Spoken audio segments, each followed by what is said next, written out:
Ah, ça commence bien pour la galette, hein, cette victoire, hein, tranquille. Il faut un peu se refaire un peu la cerise avec les supporters, avec l'envahissement et tout ça. En plus, il y a du fond de jeu. Pour Rennes, bon, il va falloir revoir un peu, notamment au point de vue du numéro 9, ça c'est clair. Salut à tous, footeuses et footeux de la famille, c'est Thomas. Fin du match entre Lille et Rennes dans cette première journée de championnat de France de ce samedi, de multiplex. Bah ouais, 3 buts à 1, un but de Motiba, un but de l'ami Pépé qui a été très bon, mais qui n'est pas sûr de rester justement du côté de Lille parce que Lille doit avoir des mannes financières pour valider les transferts de Rémi, de José Fonte et du jeune portugais. Donc c'est un peu compliqué, toujours pareil avec l'ami Lopez, mais c'est comme ça. Un but donc de Pépé et un but de Jonathan Bamba qui vient d'arriver de Saint-Etienne, qui est très très bon, qui est arrivé libre. C'est une bonne occasion, hein, franchement. Et un but de Clément Grenier, où 43e minute, un peu contre le cours du jeu, parce que c'est vrai que Lille dominait cette première période, il n'y avait pas grand chose, on va revenir là-dessus, mais tout s'est déroulé dans les 5 dernières minutes de cette première mi-temps, où ça s'est un peu accéléré, et ça a redémarré aussi les rythmes en deuxième. Lille qui est 3e du championnat de France, bon ça veut un peu rien dire, et Rennes est 18e, donc barragiste. Bon, ça veut rien dire, ne vous inquiétez pas, c'est pas grave, c'est comme ça. Les compositions un peu d'équipe de l'ami Galtier, bon évidemment c'était Maignan, Soumaro, Dabilo. Dabila il est très très bon, franchement il m'a impressionné un peu le défenseur qui s'amusait à faire des crochets de ouf, des petits gestes techniques. Ballo Touré et l'ami Selic qui franchement il y a eu 6 centres en première mi-temps pour Lille, ça venait quasiment de lui qui a offert une passée qui est assez énorme. Mendes, Benzia en numéro 10, enfin dans un milieu 4-3-3, mais Benzia était quand même plus haut, avec Sheka à côté de lui, l'ami Pépé qui a été énorme, Motiba et Bamba. Et puis du côté de la Mouchi, bah, c'était un peu du classique avec Koubek, Mecher, pareil en partance à moitié, Gélin, Traoré, Ball, milieu de terrain avec un 4-2-3-1, André, Léa Silki, Grenier, Diafra Sako, Ismail Yassar et Bourigeaud à droite. Donc c'était plutôt aux avantages des Rennais dans ces 10 premières minutes où le pressing était intéressant, du coup ça gênait un peu les relances de Benzia parce que les Lillois avaient deux abatteurs au milieu de terrain avec Sheka et Mendes pour essayer de récupérer les ballons et lancer un peu sur orbite Benzia, mais du coup c'était bien gêné par Léa Siliki qui était assez intéressant et que lui aussi était attentif dès que André récupérait des ballons pour partir en box-to-box, mais il n'y a pas eu grandes occasions pour les Rennais dans cette première mi-temps. Enfin c'était assez faible, hein. Le deuxième tir cadré pour les Rennais c'est sur un coup franc à la 80e minute sur Bourigeaud, pour vous dire, hein. Et le premier tir cadré évidemment c'est Grenier. Donc c'est pas dingue comme stats. Et en tout cas ça a démarré direct. Justement Pépé a réglé en tout cas la mire dans cette première mi-temps où on voit que c'est lui bizarrement alors qu'il est ailier. Mais vu que Benzia est un peu plus reculé, il rentre dans l'axe pour essayer de distribuer, faire un box-to-box 8-10, c'est assez intéressant. Et du coup, il y a eu un cafouillage, ça revient sur l'ami Selic qui fait une frappe Koubek botte en corner.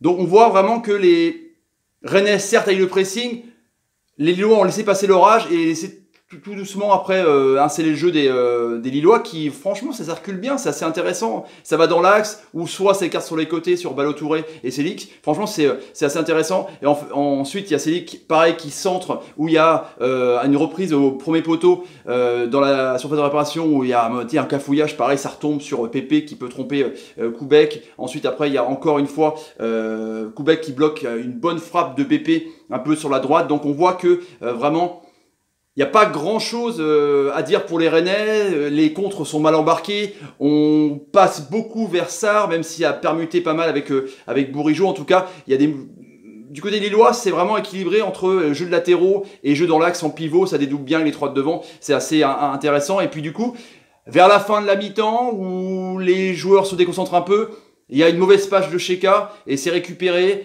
par Léa Silki qui boum qui va avec donc Sarr et Grenier qui est à gauche. Sarr pique dans l'axe pour faire un peu un faux appel. Hop, Grenier ouvre sa frappe comme il sait faire et donc 1-0.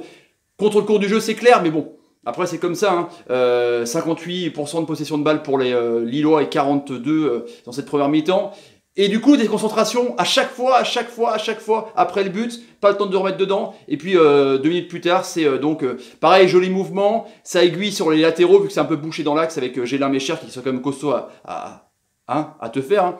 Et hop, Selic au cordeau. Et là, la défense, justement, elle est bien pour essayer d'éviter les ballons dans l'axe, mais là, Motiba, il a le temps de contrôler, se retourner et tromper Koubek. Donc un bout partout, à la mi-temps. Donc c'est mérité pour les Lillois. Et là, ça redémarre direct. Deuxième mi-temps, ça redémarre assez de façon. Les équipes sont coupées en deux. Il y a eu un bon contre pour les Rennais. Après, ça enchaîne pour les Lillois. Et après, les Rennais, ils s'endorment complètement. Et on voit que, par exemple, c'est criant de vérité, mais Sakho, j'ai rien contre lui, ni contre sa famille, hein, c'est clair. Mais il y a un moment donné, il y a un centre d'André et Sakho n'est pas là. Il n'y a personne, ni Délié d'ailleurs, ni Bourigeaud, mais il y a son père, quoi. C'est un truc de ouf, quoi. Et du coup, on voit que c'est comment dire, c'est dommage parce que Rennes ait conclu et enregistré Grenier, c'est bien dans un jeu de possession, même si à Guingamp, c'était pareil, un jeu de contre, mais avec des joueurs, avec des Blas, avec des Salibur, des joueurs qui pouvaient bouffer les petits espaces. Là, t'as que Sarr, Bourigeaud qui est plutôt un milieu de terrain, qui a tendance à repiquer aussi, qui n'est pas des mangeurs de craie. Donc Grenier dans un jeu de contre, avec des joueurs lents et beaucoup de milieux de terrain, il n'y a pas assez de détonateurs, quoi. Et Grenier ne remplace pas Kazri. Kazri, qui a marqué un super but d'ailleurs contre Guingamp. On voit que c'est pas le même profil, quoi. Kazri était capable de rentrer dans l'axe, de piquer, de dribbler, il est robuste. Grenier, c'est plutôt un joueur élégant qui cherche les espaces. Du coup, quand on n'a pas de mouvement, c'est un peu compliqué en tout cas. Et après, il y a cette action Benzia-Pépé où la défense milieu de terrain de Rennais dort. Ils arrivent à percer, ça remet. Benzia fixe, donne à l'ami Pépé qui transperce un peu comme quand éclate un bouton, là, paf! Et hop, il trompe de buts à 1. Il n'y a rien à dire, hein, franchement. Rien à dire. Sakho sort, Del Castillo rentre. Il se met à droite, Sarr va en pointe. Tu dis pourquoi pas dans un jeu de contre à la limite si vraiment les joueurs rennais attendent et ne se font pas trop contrer. Donc on le temps peut-être d'armer avec les milieux de terrain pour lancer Sarr, mais c'est pas ce qui s'est passé parce qu'ils étaient dépassés. Dès qu'il y avait des contres lillois, les Rennais étaient complètement dépassés de ouf, quoi. C'était un truc de ouf, quoi. Ensuite, il y a eu une mauvaise passe de Mecher, voilà, où c'est récupéré direct. Encore une fois avec Benzia, mouvement avec Pépé qui fixe un peu vers la droite pour changer de côté, ça arrive sur Jonathan Bamba, hop, qui fait un petit crochet et qui trompe Koubek 3-1. Il n'y a rien à dire, hein. Il n'y a rien à dire parce que après les Rennais essayent, mais au milieu de terrain il y a un truc qui manque. Alors André, c'est un gratteur de ballon. Léa Silky, c'est un box-to-box, mais Johansson, peut-être le Suédois, va apporter un peu plus de physique. S'il n'y a pas de physique, il n'y a pas de Golgoth, de videur de boîte au milieu de terrain qui peut permettre de mettre des coups, parce que c'est vrai que si tu dois protéger ton milieu de terrain qui s'appelle Grenier, qui est un joueur élégant, qui a besoin de le temps pour se retourner, pour aiguiller le jeu, il faut mettre des tampons derrière, sinon c'est un peu compliqué, quoi.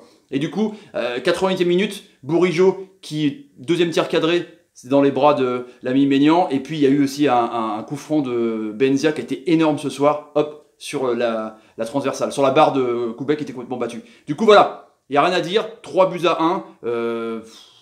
Les flops de Rennes, c'est vraiment ce milieu de terrain, ce manque de physique, je trouvais, et puis Sakho, quoi. Il faut impérativement pour Rennes un numéro 9. Et les tops pour Lille, c'est pas mal, hein. Benzia a été énorme, Pépé, j'espère qu'ils vont le garder bien. Bamba, un bon détonateur, un vrai détonateur de surface, c'est intéressant. Motiba est pas maladroit non plus. Milieu de terrain bien, enfin il n'y a rien à dire sur Lille, c'est vraiment un bon début qui, comme l'an dernier avec Bielsa, avait bien démarré aussi. On souhaite que ça va rester comme ça. Les résultats, il y a Nîmes et Reims. Je vous avais dit que les promus allaient gagner dans les pronos. Ouais, souvenez-vous quand même. Match nul entre Montpellier et Dijon. Saint-Etienne qui va battre les Guingampais.